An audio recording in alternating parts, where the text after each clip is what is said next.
আসসালামু আলাইকুম। আশা করি সকলেই ভালো আছেন। আমিও আল্লাহর রহমতে আপনাদের দোয়ায় ভালো আছি। এটা হচ্ছে তানহায়, আর এটা হচ্ছে তানহার নানু বাড়ির।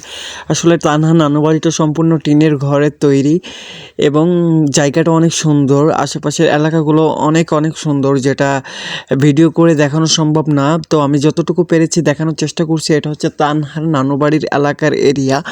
এটা হচ্ছে তানহার নানুর বাবার যে সম্পত্তি বা জমি জিরাট, সেটার অংশবিশেষ। অনেক সুন্দর এবং নিদর্শনীয় জায়গা। এখন আমরা বাজারের দিকে যাব। তো বাজারের দিকে যাওয়ার আগে দেখেন কতগুলো সুন্দর সুন্দর গাছ এবং কত দৃশ্য সুন্দর। তো আমরা এখন বাজারের উদ্দেশ্যে রওনা দিব।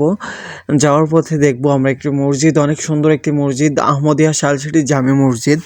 এটা হচ্ছে সেই মসজিদ কেন্দ্রিক এরিয়াটা, আর সামনে দেখতে পাবো সেই মসজিদটা। ওই যে দেখতে পাচ্ছেন ভিডিওতে মসজিদটা দেখা যাচ্ছে, অনেক সুন্দর। এটা হচ্ছে করতিয়া নদীর তীরে অবস্থিত। আশেপাশে নদী এবং যে বালু তোলার স্থানগুলো, এটা অনেক সুন্দর। আকাশটাও অনেক পরিষ্কার, অনেক সুন্দর একটি জায়গা। তো আপনারা অবশ্যই আসবেন। এটা হচ্ছে ফুলতলা বাজারে যাইতে যে কাঁচা রাস্তাটা পড়ে, সেটা হচ্ছে এটা। আর একটু পরে আমরা ফুলতলা বাজারে উঠবো। এটা হচ্ছে ফুলতলা বাজার, সম্পূর্ণ পিচের রাস্তা এবং নিদর্শনীয় জায়গাটা অনেক সুন্দর। পঞ্চগড় জায়গাটাও আপনারা সবাই আসবেন। উত্তরবঙ্গের শেষ সীমানায় পঞ্চগড়। তো আসলে অনেকেই ভাবেন যে আসলে এটা গ্রাম নাকি শহর। আসলে এটা যদি বলি এক কথায় শহর। গ্রাম থেকে শহর কাছাকাছি 10 থেকে 15 মিনিটের আপ ডাউন, গ্রাম শহর।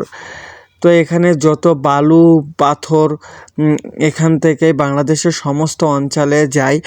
আর এখানে যত প্রকার কাঁচামাল, আলু, পেঁয়াজ, রসুন ইত্যাদি যেসব রান্নাবান্নার জন্য কাঁচা মাল সাবানা যায়, সেগুলো হচ্ছে এখান থেকে যায়, উত্তরবঙ্গ থেকে যায়। আর এখান থেকে শিলিগুড়ি খুবই কাছাকাছি।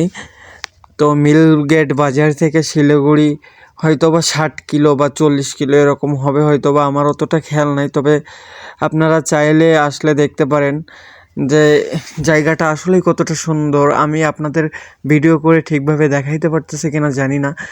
এটা হচ্ছে মানে কি বলবো, মানে দেখার মতো একটি জায়গা। আপনারা আসবেন। এটা হচ্ছে গোল চত্বর। এটা হচ্ছে পঞ্চগড় বাজারে উঠতে গিয়ে, মানে যাইতে গিয়ে, এটা হচ্ছে পঞ্চগড় ব্রিজের উপরে যে নিচের অংশটা, ওখানে মেলা হবে, সেজন্য মেলার জন্য সাজগোজ করতেছে। এটা হচ্ছে পঞ্চগড় ব্রিজ, আর এটা হচ্ছে পঞ্চগড় মেন শহরে আমরা এখন অবস্থান করছি। এটা হচ্ছে ফলের বাজার। ফলের বাজার থেকে কিছুটা দূরে। তো যাই হোক, আজকের ভিডিওটা এই পর্যন্তই। ভালো লাগলে লাইক কমেন্ট শেয়ার করবেন। ধন্যবাদ।